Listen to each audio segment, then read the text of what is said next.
The following program is intended for a mature listening audience. Graphic and explicit language may be heard at times. The views expressed and opinions given by the individual hosts and their guests do not necessarily express those of this station or sponsors. Listeners are advised, but neither the station or owners and agents will be held liable for the content of this program. Rebroadcast, redistributed, or reused without the express written permission without the host or producer is not allowed.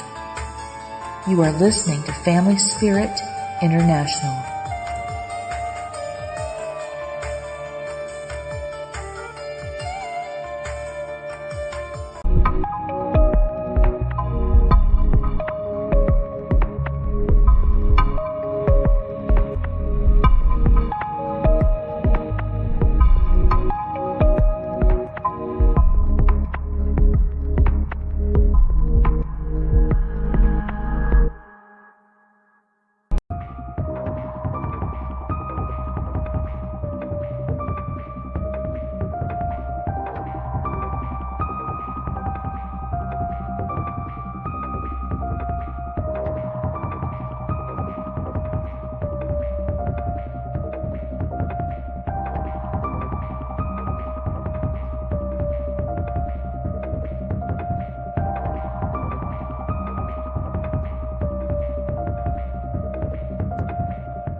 Hey, Blaine. Well, hello, everybody. Now, everybody else is popping in, so. Yeah, that's perfect. We got a good show for you guys tonight. We're going to do something different now. We're going to, for the next 6 weeks, we're going to start doing, murderers, serial killers, and the paranormal. Mm-hmm. And tonight, we're actually going to use the case of Casey Anthony. I'm going to argue the defense side of it, and Thomas is going to try to prosecute her. And we want you to open your minds and listen to what we tell you, because we want to know what you people think. Because this is going to be some, I'm going to go ahead and drop my first F-bomb. This is going to be some fucked up shit, what I'm going to tell y'all tonight. Okay? It's intriguing. It makes me wonder. It's like, okay, now I have sort of doubt, but I'm going to get into why I have a little doubt, because certain things that happened in that case that just make you want to go, okay, did she do it or did he do it? Which one? Huh? Yeah. Yeah, that's what I want people to explore their minds, open their minds on this one, and hear what's presented, because we're going to give you pretty much what was presented at the trial. But like I said, I'm going to play devil's advocate and be the defense attorney, and I'm going to try to throw doubt in the prosecutor's case. So it's going to be fun. I look forward to this. I've been thinking about this all day. I'm just excited, and hopefully everybody gets on here soon, because you guys, this is going to be fascinating. And we'll come up with some more serial killers in the next 5 weeks. But I guarantee you there will be one about the Manson family. There will be one about Ted Bundy. There will be one about Ted Ginn. You can't have a serial killer murder without Ted Ginn in there. And my favorite clown, John Wayne Gacy. Oh yeah. Well, we already got people watching. I'm gonna go ahead just for a minute until everybody get on. Say, Kathy. Hey, Kathy. Hey, hi, Shane. Hey, Shane, my boy. Yeah. Tracy, who is always there. Thank you, Tracy. Always. Hello, Tracy. And I know everybody's coming.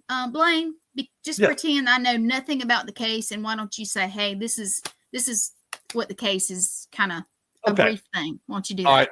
The case against Casey Anthony is they indicted her for the murder of her 3-year-old daughter. Okay. And there's a lot of intrigue going on there. Here's the man. Thomas.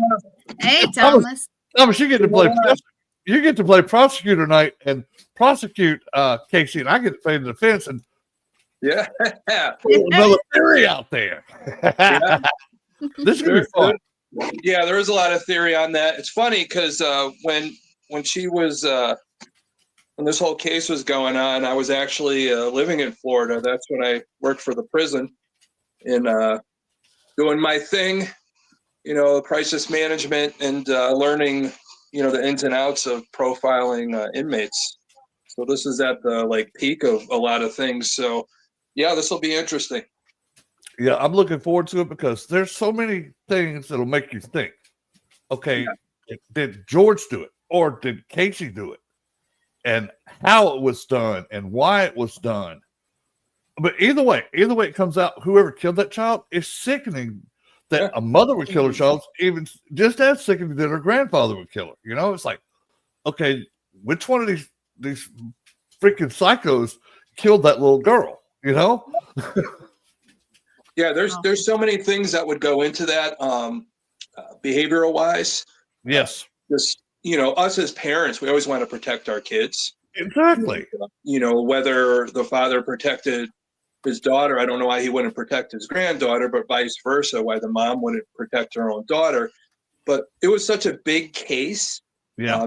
Our, history of this going on through just life from the beginning of time.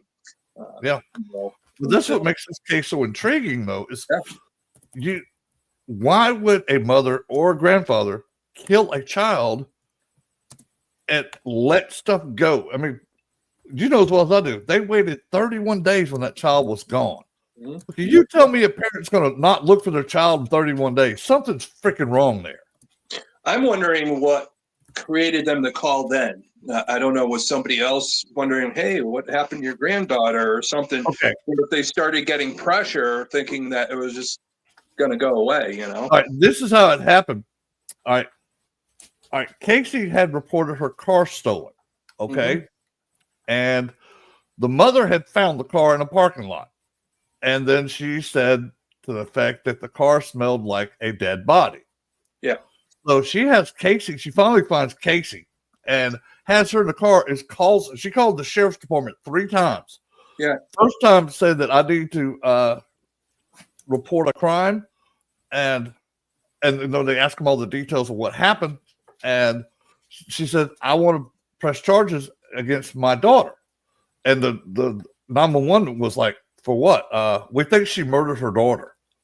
Now Casey's in the car at the same time with her mom when she's calling the cops on her. Really? And the first time they called the cops, they were in their jurisdiction was in the sheriff's department instead of the local police.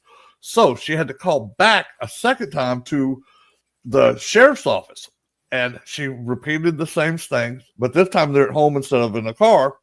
And she reported again, I will report my daughter for murdering my grandchild.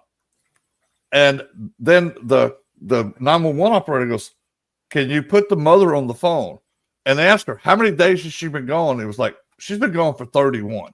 like it was no tone in her voice, like there was no, she's been gone 31 days. No, she's been gone 31 days. Like it was like just casual having fun. Yeah. I was like, holy shit. And then the third time, I guess she got tired of waiting and called him again. I said, y'all going to come talk to her and find out what's going on. Well, they came out and talked to her, and at that time, they just made it as a missing persons report. Yeah. Instead of taking, I guess they didn't have enough evidence on Casey at the time to say, okay, yes, she did kill her daughter or she didn't kill her daughter. And I guess it was about 5 or 6 days later, the sheriffs came out there and actually charged her with the murder of Casey. Yeah. And when she got arraigned and indicted, and then they put her in jail. Yeah. And then her mom and dad would come to the jail and talk to her. And of course, they're filming everything because it's in the jail. And they keep asking her, said, Casey, did you kill Kaylee? And she kept going, no. And why would that happen? Why would that happen? I mean, why would I not know where my daughter is? I'm like, yeah, you should know where your kid is. Hell, my 2 dogs walk out longer than 10 minutes. I'm out there looking where the hell they're at. If it's my kid, the 31 days is bullshit. Yeah. Now, I'll let you get into the side of why. I'm going to have you as the prosecutor. You're going to try to convict her. And I'm going to play the defense attorney and try to push another view of it out there. So I'll let you go ahead and start with the prosecution of her. Well, case in point, as being a mother, it's the evidence of this is neither here nor there, but there is, evidence that in her car, there was the smell of dead bodies and all that. So forensically looking into that and what that belonged to, the fact of the matter that, the body was found on the family property out in the woods. So psychologically, if we're going to look at the forensic psychology side of it, a mother like that, the psychosis and all that, you're showing no emotion, yet you keep your daughter buried near the house, knowing she's still nearby. There is a psychosis with that. Evidence the bag that they found her in did belong to the family household.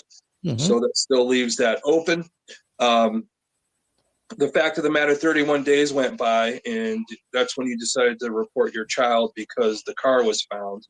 The jig is up kind of feeling amongst the family. Yeah. The fact that she was out there partying during this whole time shows that I think her nightlife was more important than being a mother, and that psychosis goes into it too. Some people are just detached. Does it have to do anything? Kayla was very young. Is there some kind of psychosis with a postpartum that created that not, disassociating with her own child? That's why that she felt no emotion. There is that point, there's that break that people have, whether you become a serial killer or a killer, there is that attachment. The fact of the matter that they might have considered, the father part of it. So what was Casey's upbringing? So how was she brought up? So why would that bring it to that point? Was there abuse in her life? Was there a disassociation with that? Wanting to live out the party life? Was she sheltered? Was she overparented when she was growing up to figure out she missed out on stuff? So there's so much that goes into it psychological wise that those questions have to be answered. Yep. And I think they're answered just by how it outcomes too. Yeah. The fact that she was being filmed in prison, you have to know has just slight intelligence that you're being filmed. Anything goes when you're in a prison. So who's to say that she's been acting those whole 31 days that her daughter's been gone? Who's saying she's doing that in prison too? The parents and her just acting it up, saying, hey, we're going to do this and make it look like, so there's so many parts to it.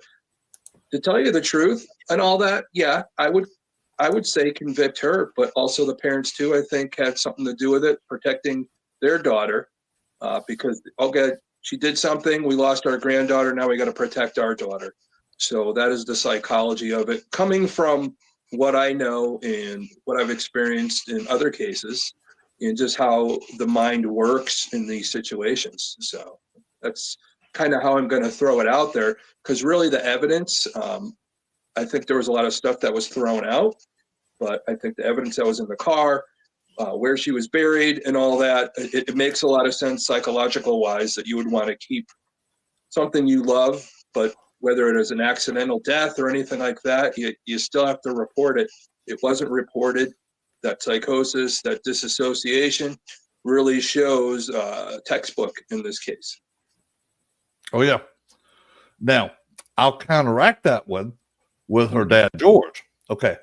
Now, both Casey and George were both serious pathological liars. And her dad was a police officer in Ohio at one time. Okay. Some of the things that make me think that he might have done it, because this is the story Casey told, was she was at home and she's screaming looking for Casey, and goes out and walks around the whole yard looking at everything. And then her dad all of a sudden just comes out of nowhere and plucks his child out of the pool. And then he brought her to Casey for a few minutes. Now, think this though. They never tried to do CPR on the child. They never called 911. And this is what Casey has said. I'm using it in her perspective. She said her dad let her hold her for a little bit, then took her inside. She never saw him again. Then when she got arrested, George, supposedly from her, George was telling her to lie, follow my story. And the whole time she was saying that George kept telling her that Casey's okay, she's fine, and all of this. Well, that never got brought up in court, which I thought should have, but the cops were so convinced that George had nothing to do with it. But little things that I know about the case that makes me think that he did. Okay, if her accusations are true that she was molested as a child and he was molesting the grandchild, because certain things he said that make me go, what the fuck, when they were doing her memorial, one of the things he says, I miss her sweet smelling sweat when she came from inside. I'm like, what the fuck? Like, what? Okay, so a grandfather, I wouldn't even say that to my own child, much less my granddaughter. Who says shit like that? And think about this too. He was the lead witness against her. And he knows how to manipulate evidence. Oh, wait, this is another thing that makes me think something. Okay, they found Casey in a black garbage bag, wrapped in a blanket, which was wrapped in a blanket with a toy in her arms. Okay, when their pets died when they were younger, that's how their dad would bury their pets. He would wrap them in a blanket, put them in a bag, and put duct tape around the top where it doesn't open up. Now, a lot of people think that the tape was around Kaylee's mouth. That's a falsity. The tape actually came from being on the outside when it got disintegrated after 5 months of being in that bag. The adhesive finally broke loose and it fell down inside the bag. But it was never around Kaylee's mouth, not once. And we do, like you said, the fact that the garbage bag, the tape, and the blankets all came from the Anthony house. Okay, and another thing, George testified that Casey and Kaylee had left the house on that Sunday at 12:50 in the afternoon, but they did a deep dive on her phone records. She did not leave the house until 4:11, where she made a call at 4:11 away from the house, but the phone was near that house the whole time. She was not maybe 50 feet from the house where her phone pinged. And they never got George's phone records because supposedly George called the house about 3:11. She had to be at work at 3. Okay. Somebody had looked up how to suffocate somebody with little effort. Okay. George only worked about 7 minutes away from where they lived. He had more than enough time, and plus everybody knew everybody's passwords because it was a household computer. So who's to say that George didn't go in there and type up that search under Casey's password her password, you know? And like I said, he was the first one that just threw her under the bus. Okay, to me, that sounds like somebody's guilty. If I could get to blame on somebody else and I get off scot-free, I'm going to blame you all day long because I know how to manipulate people. That's what it seemed like to me with him. And there's like just so many things you go, okay, well, we know Casey's like a very well pathological liar. But she says she was taught by her dad, and her dad supposedly was the one telling her Casey's okay.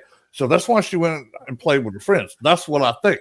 But I could be wrong. She just could be some, psychopath, hose beast that killed her kids, like thought nothing of it. Let's go out and party, get tattoos. Let's go get drunk, go out and live the nightlife. Excuse me. But yeah, it's funny. He testified, but they never pulled up George's phone records. Well, actually, they did, but they didn't ping his phone. And they could have told you where he was if he was at the house at 2:51, or he wasn't at the house, or he could have been on his way to work because it might have pinged off a different cell tower.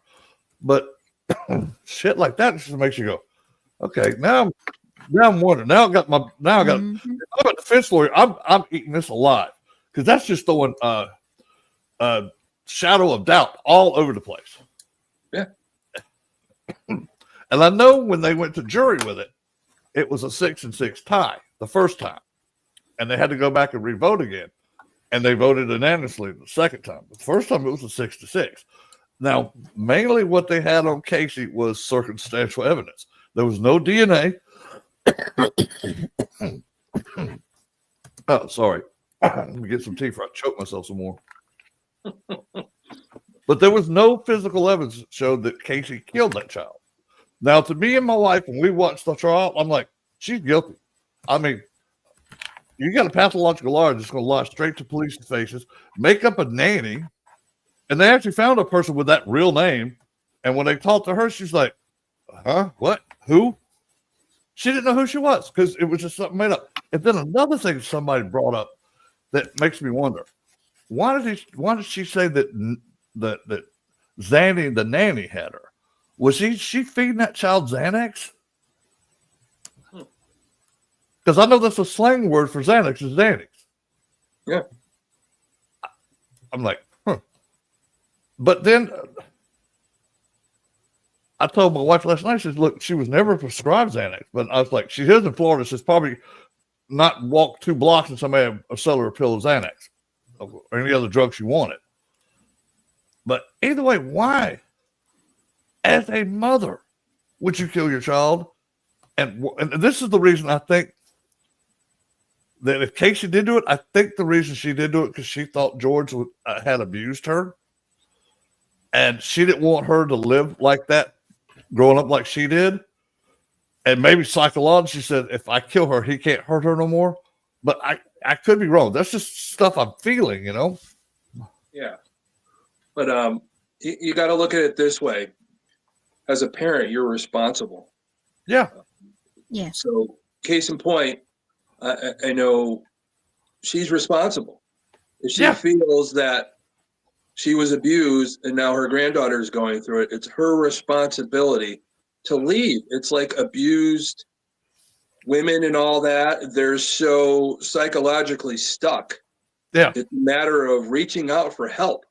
To get you out of there, to provide a shelter or something like that. She didn't seek that, which to me, either way, makes her guilty also. That she didn't, do everything or anything that she could. If this is the case that the grandfather was molesting Kaylee, just like he supposedly did Casey when she was growing up. No, they're all pathological liars. Again, George is a former police officer that knows, how to manipulate evidence, how to possibly hide a body or anything like that. But the fact that gets me, why bury the body so close to the house? Because it was convenient. And I'll tell you why. Because it was less than a half a mile from the house in a little patch of woods. Mm-hmm. My theory is, and I could be 100% wrong on this, but if the grandfather killed her, it was on his way to work. He could just went there, opened the door, and chunked her out in the woods because I don't think she was actually buried that deep. She was covered up with leaves and she was in a swampy area. Now, I want to ask Gwen something as a female. Okay. If your father was abusing you as a child, would you sit there and have these nice little pictures sitting on his lap with a shit-eating grin on your face? No. I didn't think so. I don't think no woman would. But I would destroy all that and get the hell out of there. But that's me. I know. Yeah. That's what I was thinking too. That's why I want a woman's opinion on that, because I have the same opinion on it. It's like, okay, if he did do it, that's a creepy old man. And if you want to hurt your grandchild in that way, I as a father of a daughter and a granddaughter, I cannot fathom that, doing that to a child. I would let myself get killed if I let something happen to my children or my wife or my grandkids, you know? Well, that's the thing this is the thing that upsets me so much about this. All right. Now, mind you, what I'm about to say, you know, some people might be like, you know, but if the grandfather was abusing her, why would he kill her? Because it's sexually oriented. With her in death, it takes away his ability to appease that side. Think about it though, Thomas. What if things went too far when he was abusing that child? And because I know now this is something I forgot to bring up. When he wanted Casey to fall in line, he would put a pillow over her face till she was knocked out. And I wonder if he didn't. I wonder if he didn't do that to Kaylee. Just think about it. How old was she? Just three. Okay. 3. Now, remember, I was a medic, and little people, you know, children are just so, their bodies are so different. I mean, he may have not meant to do it. He may have just meant to shut her up. And you're right. You're right. Because it would have been very easy. I think he might have smothered her, or he did something very wrong sexually to that child that could have caused her death. And I'll let your imaginations go wild, because it's just disgusting to think about anybody doing that to any child. But yeah, the thing that gets me is information that I would need. How old was Casey when she started supposedly getting abused? She said she was different in age. Is that why she was about 4? She was about 4 when she remembers being 4 till she was like 12, and then he stopped, because if he was a pedophile, she became too old for him. Then he would have to go something younger, because his what's a nice word I want to say, his taste. Type. Yeah, thank you. I was about to say something a whole lot meaner than that, but thank you. Yeah, well. It's so crazy how the mind works, you know. Like I said, you know, people growing up that are abused like that, that's where just something could click. They become serial killers, they become murderers, you know, whatever. So Casey's in that bracket, right? Yeah. Now, the father, I don't know a lot about his upbringing, but he was a police officer. And I'm going to put it this way. I'd say 99% of all police officers are good people. There's always that 1%. Sure. But there are cases of serial killers or killers fantasizing about becoming law enforcement because they feel like it's control. Yeah. So people have that psychosis. They want control because they never had it growing up. So having a control over a young child or something like that with the sexual side of things, of course, is disgusting. But it all has to do with control that he didn't have growing up, and that psychosis turns into either something, you know, to have control as a law enforcement officer per se, or control over somebody weaker than you because you don't have the cojones or the strength to be your own person. Yeah. Yep. I consider them, anybody that hurts a child like this, a coward anyway. Yeah. Yeah. Because like you said, the worst part of my job working in the prison system is we had a dorm, and I won't mention it, you know, what dorm it was, but all the people in this dorm were kept away from most of open population because they were all pedophiles, child molesters, all in this one dorm and all that. And you knew that as an officer. Yeah. And of course, a lot of the inmates knew that too, but that's why, their rec time wasn't the same as everybody else's. Their cigarette breaks weren't the same as everybody else's. So that separation, me being a law enforcement officer during that time, you got to deal with it, but you have to take your mind away from it because, man, it's just disgusting. Dude, I would probably get fired the first day, especially you had a whole row of nothing but child molesters. Yeah. Oh, dude, I would probably get fired the first day because I'd be cracking heads on every one of them. Yeah, but the thing is I know you can't do it, but why don't they put them in general population? I'm sorry, you committed a heinous crime. Put them in there where the prisoners can take care of them. Save the taxpayer money. The psychological side of things for me, the way I am, calm my mind. When you work with those types of people and the things that they do, you have to take your mind out of it. You have a job to do. You have a job to keep them in so they don't get back out. They don't escape. They don't hurt anybody else. Yeah. So you're cognizant of all that. But I wasn't in there to punish them any more than they already are. They already got convicted. They're already in there. Whatever happens. My job was basically an adult babysitter. They had rules they had to follow on the inside. There's laws they had to follow on the inside, and then to make sure they followed them. And I was consistent. You screwed up. Yeah. You're going to go hang out in confinement with me. So that's not always fun. No. So, yeah. It's the behavioral side of it, being a behaviorist and all that during that time is just dealing, especially when these people are in confinement for a long period of time. They're not really moving out. They get about an hour of rec a day when they, too long. Their time there away from people. Now, see, me, the hardest part would be because I am an empath and I would pick up every emotion, every one of those sorry SOBs had.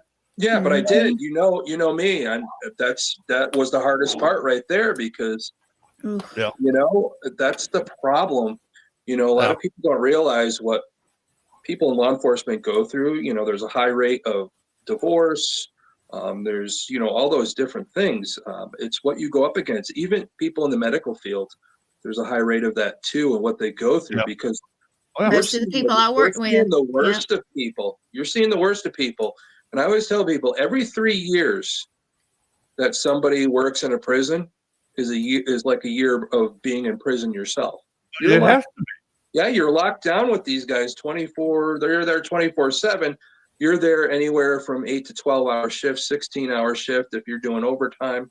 So it is mentally draining because you're in battle psychologically a lot of times. Very rarely physically. Yeah, very rarely physically, but you're battling mentally because they have 24/7 to try and get one over on you. So and they'll try. And you're trying to stay consistent. And I've seen it happen. I've seen people in my academy be arrested themselves for bringing drugs into inmates because they had the need for money and took advantage of it. These are the things that it's crazy. And I look at it this way, this George guy being involved in law enforcement, the things they went through, the mental things, and how he came to the point to be a law enforcement officer. Was it control? Did he go too far? Possibly. But in the end, he was the grandfather. Ultimately, Casey Anthony was responsible for anything that happens with her daughter, Kaylee. Yep. And she didn't step up for that. She lied about it. She lied about it. Either way. Yeah. She should be convicted, and also the grandfather and the grandmother, because I knew they knew something about it.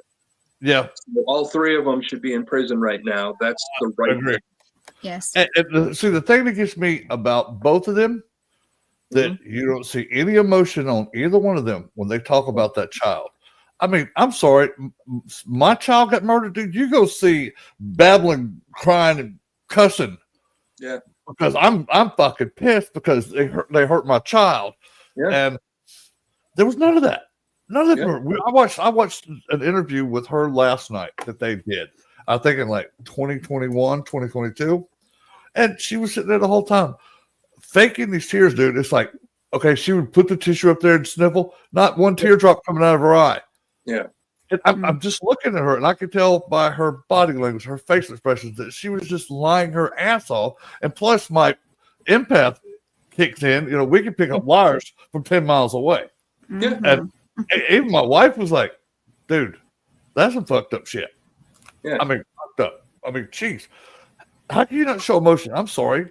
You know, okay, if you did kill your daughter's dead, and you're showing no emotion towards your dead child. Yeah. None. And the grandfather was like, he could put on the crocodile tears with the best of them, dude. Yeah, that's, you know, the crazy thing is that whole family dynamic is messed up. Again, like I said, they're all guilty, and whether in this life or the next life, they're going to be punished for it.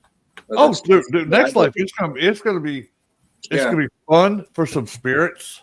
Yeah, they're gonna get after them, and I know a few right now would just love to get a hold of them in the afterlife. They will. They will, and it's not gonna be pretty for them. It's gonna be where every shred of their fiber of being has been ripped apart, put back together, and ripped apart again continuously. Yep. But the thing is in this life, the terrible things that happen, the things that are allowed to happen, things we experience as humans and what we see and what we learn and see these things. We're still talking about this case. You know, we're going, 18 years, almost 16 years later, whatever, and we're still talking about it. Yeah. It's terrible, but yet the mind and what decisions these people made fascinates us. And I know it's disgusting what happened, but the fascination is, how could people think this way? We always that's why, and our psychology side of us, we're both sitting there thinking, it's like, okay, what psychology could make you do that to your own child or your own granddaughter? I don't. And I've studied serial killers and killers since I've probably been like 8 years old. I've been fascinated with it, and because I want to know why their mind works the way it does and why they do the things they do. And it's like I know it's a form of mental illness, but are they psychotic? Are they neurotic? Here she is. Oh. Hey, at least you didn't. You got to be here. Be on time next time. I know it. My computer decided to update. I was posting late for my own podcast, waiting on this, and I've been in the chat, but nobody can see it. Yeah, we kept the seat warm for you, so don't worry. Thank you, guys. I missed you. I saw that you're talking about Casey Anthony, and she went out partying knowing that her kid was missing and dead. Yeah, but see, the thing is, Lee, I heard that. She claims that her dad kept telling her that Kaylee was alive, and then to stay away. He kept telling her, "This is what I just heard. This is not fact or nothing, but that he's the one that kept telling her, stick with the story, do everything I tell you to do, and we'll get you off of it." And then he was the key witness for the prosecution. So. Okay. There's so many. Okay. Holes. Who kissed that? I'm sorry, Tom. I was listening to you guys and I was getting this emotional buildup in my chest. Who do you think did the kiss on her tape on her mouth? Who did that? That was not her mouth. That's a falsity. Yeah. Where was it? No. Let me explain to you because you didn't hear this part of the show. Okay. When the children were little. I didn't. I'm sorry. Well, when one of their pets died, George would take them and wrap them in a blanket, then put them in a garbage bag and wrap the top of it with duct tape. So the duct tape never touched Kaylee once. It was never on her. There was no kiss on there. So whoever made that lie up is a lie. Wait, let me get this again. How did he take the pets up? Okay, he would wrap them in a blanket. Yeah. He would put them into a black garbage bag. He would take the bag and he would take the duct tape around the top like this, and you still have the little handle when you pull it up. Yeah. It was never inside the bag until the body started decomposing and animals started getting there, and it lost its elasticity and its stickiness and just ended up in the bag. But yeah, she would never. It was never around her mouth, not once. Okay, so you got to look at something here. Two different things could happen. Yes, possibly George did it, and that's why he grabbed it. But as a child, seeing your father probably do this to your pets. Yep, I thought the same thing. Okay, this is how I'm going to do it. This is how I learned how to bury something. This is how my dad did it. Exactly. Yeah, especially when you're under stress, it's the quickest thing you can think of. Yeah, you're drawing on the memory during that time of your own traumas. So, and what you went through. Yep. Yeah. But I hate to bust your bubble, Lee, but there was never no kiss on that's, just thinking about the whole thing. I mean, me being a mom. Disgusting. I know. I asked you the same thing. Okay. I asked Gwen, okay, if your father was abusing you as a child, would you sit in his lap and take smiley face pictures with him?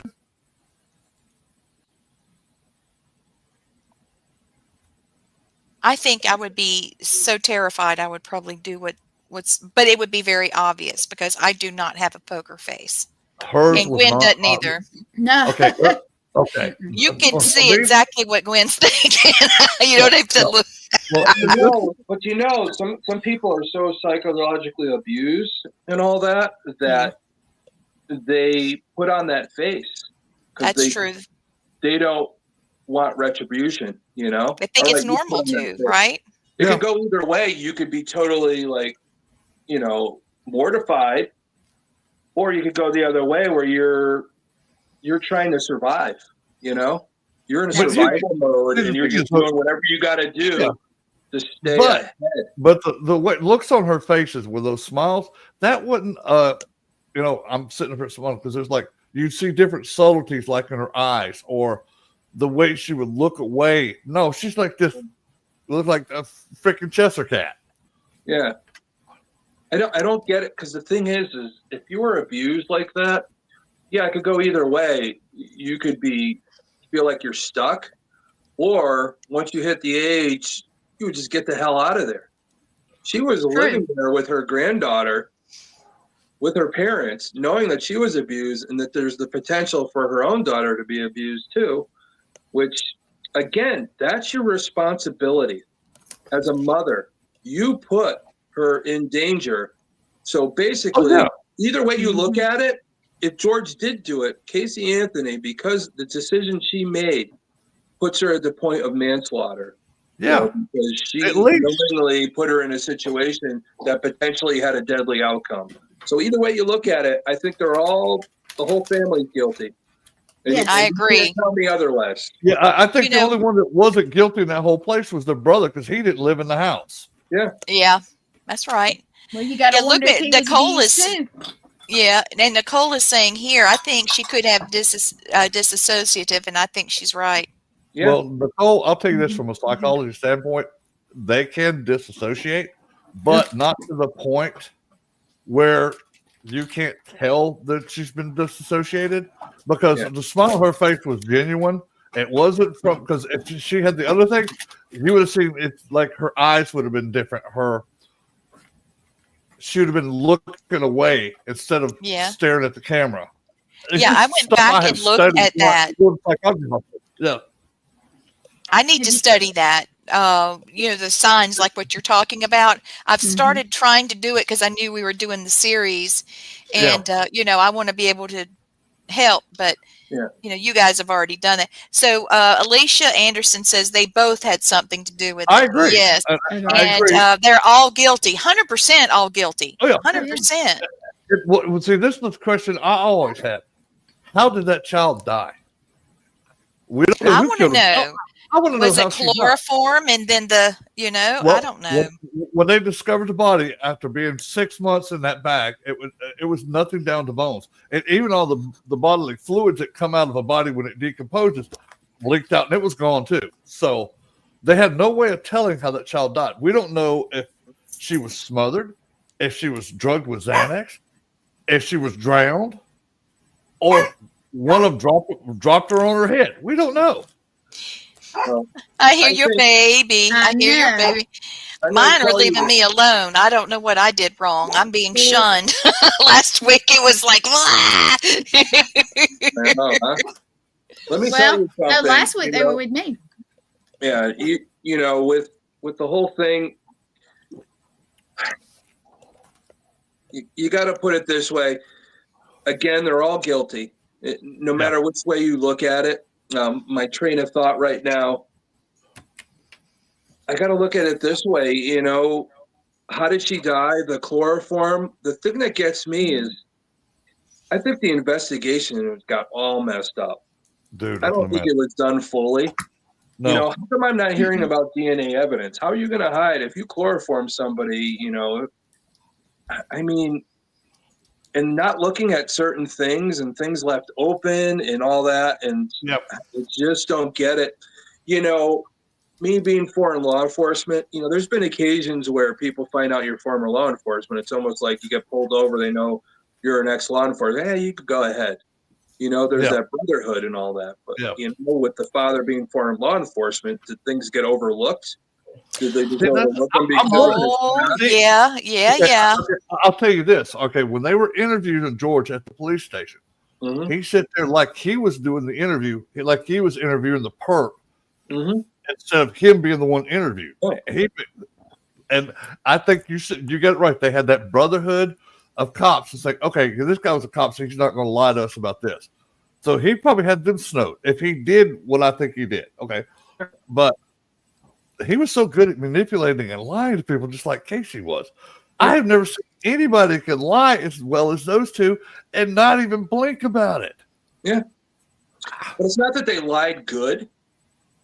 They had a script to do. They lied, but for people like us, you know, we're picking up on it. Yeah. You know, for me, even if I didn't know the case and I had to interview these people, if this was something I had to do at the time, again, Lee, I don't know if you know, I was in Florida at the time this all happened, working for the prison. But if I were the one interviewing and all that, I'd take all those things into consideration psychologically, because you have to look at it. You know, what is the background's the most important thing. And I'm going to put it this way. Serial killers, anything you think of leads to one thing. Yeah. That one thing is trauma. Yes. What was your trauma that rewired your brain to go to these things? When you know that, I didn't even think of that. You're right. Where did that trauma come from? Yeah, it had to be our trauma is like our paranormal, where people think something's a demon. Yeah, what is your trigger? Trauma, your own familiar trauma and all that. You put a name to it. They didn't put a name to this trauma that these people had, and that's why it's so open. That's why it's so fascinating right now. Yes, he was supposedly abused and all this other stuff, but what was the trauma of George? That's the ancestral continuation of this? Was George abused growing up too? Did he feel he had to do the same thing? I've set it up on it. George grew up in a happy family. There was but it's, you know as well as I do, what stays behind doors sometimes stays behind doors. Behind doors. You have to be trained not to open your mouth. Yeah. Yes. Yeah, but Alicia, listen to this. I'm going to interrupt. Tom, I apologize. Blaine, remember when you called me and said we've got to do Casey Anthony? Okay. Alicia Anderson said I was literally watching the show where the dad was taking the lie detector test after all these years and have been thinking about this all day. And as soon as I get on my Facebook Live popped up and this is the show. And she said, this is so bizarre. Now you see the supernatural side of all this too. I just had to say that. Go ahead, Tom. Go ahead, Tom. Well, I'm going to put it this way. You know, I'm going to put it this way. Again, back to Casey, those pictures we were talking about her smiling. I had a thought. When you're growing up and you're young and you're learning, and if your dad's abusing you and that's the only thing you know, your mind is gonna consider that love. That's true. When you don't know any better. That's all you know. You know, it's the same thing. You know, these kids are brought up by wolves or something like that. All they know is what the wolves do, even though they're a human being. It's how you're trained. But her mind knows that's all she knows, and that's what she considers love. Basically showing why she's smiling. She doesn't know any better. You know, if her daughter was being abused, that's the only thing I could think of that she thinks that's what love is. And, I know she's older and should know better, but, some people. I don't know. Sometimes you got to rewire your brain because Yeah, that's how it's passed down to your children. Yeah, it's the ancestral trauma. It's that family trauma that keeps going over and over and over again. It's something that I work on. I have a group that I work with and all that on, trying to stop that point and just rewire the whole family so this doesn't continue on to the next generation. It's generational trauma. This George guy, what happened to him? This George guy, whatever he did to Casey, whatever let things go with Kaylee. It's fascinating.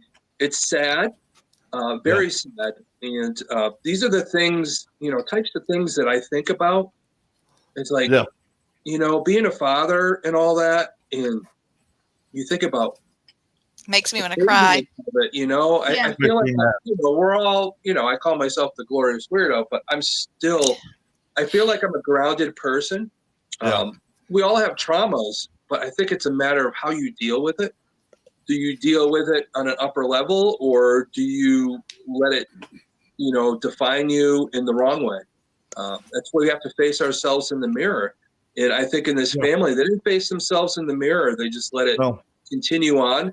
And psychologically, the negativity of it just keeps going. And, what I think too is like the mom worked as a nurse, so she worked real odd hours. Yeah. So if George did if George did what he did, she probably didn't see a lot of this shit because she was at work and she came home. She probably went her ass to bed. Yeah. And she may not have witnessed any of this shit. But something like that in the house, you think that he would slip up. Oh, this is one thing I forgot to tell. When she was in jail, they interviewed her cellmate. And it just came out when they had just found the body. I take this back. They had found a body of a child in water. Mm-hmm. And they were watching on the news inside the jail. And she goes, her roommate, her jail cellmate said, "You think that might be Casey's?" No, they're in the wrong spot. And I'm like, what? Huh? They're in the wrong spot? What? As we're talking and all that, and just as I pick up stuff, even then, the case I was familiar with, but not 100% familiar with. Me, I'm more down the road of profiling historic serial killers and just things like that. But the case I knew because I was living in Florida at the time. But as we're talking, George and Casey are in on it together. Could be. All of them. And the mother, I think, she was a nurse, whatever. But man, it's always weird because being law enforcement before, a lot of my friends, even one of my best friends was law enforcement. And his wife was a nurse. It seems like there's the one, because they all know the weird hours. And all that, and the things that they psychologically have to see and how they compartmentalize and things that they go through, and that craziness to the psychology of it, and how they grew up and how they get to those jobs, whether it be a positive way they got to the job or a negative way, like Edmund Kemper wanted to be a police officer. There's a bunch of them. The Hillside Stranglers, they went on ride-alongs with police officers. It's that control thing. Oh, Edward Kemper did it a lot. We're going to talk about him in this series, too. Here's this. Virgil Kane, his comment is you need to differentiate. I can't talk. Differentiate between primary and secondary psychopaths. Mm-hmm. One is born and one is made. The primary is born with a compromised limbic system. Now, that I didn't know. Well, I do know this. I'll speak on this. The dogs came in. Did you hear them trample? I said, that is true. But you can have actually both. You can be born with that gene and still be made with it.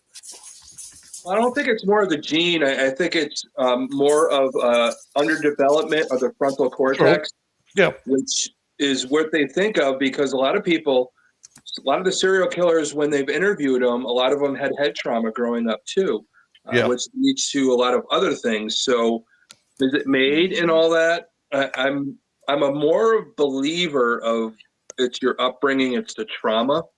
Are you genetically predisposed to it? Yeah, you can be. Again, there's that genetic makeup. There is the, that ancestral stuff that's gone on. There's so much to it. It's so fascinating. It is like we talk about, I'm a rabbit hole person. I jumped down that rabbit hole. There's and I'm digging tunnels. Yeah, there's so much information out there, especially psychologically. The mind is vast, and we are so fascinated because we're trying to figure out the mystery of the mind and why people do what they do. But I'm a firm believer. I'm very cut and dry. Like I said, being in the paranormal for years, I help the living, I help the dead, period. That's it. Whatever else happens around me is great. But working in the prison and all that is the same thing. There is trauma and what made you flip. Yep. It sounds so simple, but it's so fast. Yeah. That's the thing is, there's a pattern to it. There's a pattern to it. But us, as we put that pattern together, if you can't find the fingerprint, we're always going to be questioning it. And that's why we're still questioning this case of Casey Anthony. Exactly, because nobody's found the fingerprint yet. Oh, nothing. No DNA. No pattern's nothing. there. The fingerprint's not. Hey, guys, we are at just a few minutes now. Yeah.